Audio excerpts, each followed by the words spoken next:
So this is where I got my table saw. The table saw is it's really a messy tool, as you know from using the one in the garage. It sends dust everywhere. So one of the things I've done with this table saw is to create a much better dust collection system here.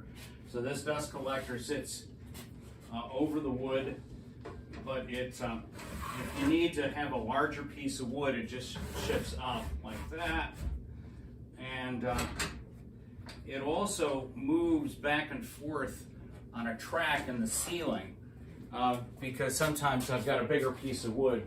So if I pull it all the way forward on the track, I can run an 8-foot sheet of plywood that direction, go all the way. But generally it stays at that place just so it's a little bit out of the way. On the back in the corner here is something called a Shopsmith. Something I've owned for a long time. I almost never turn on. It was a friend of ours, and a Shopsmith is kind of the Swiss Army knife of shop tools. So it has a lathe, it has actually a small a planer, and it has a table saw attachment and a drill press.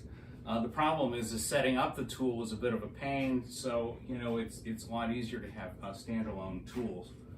So anyway, this is the because the table saw is so noisy, I keep ear protection. I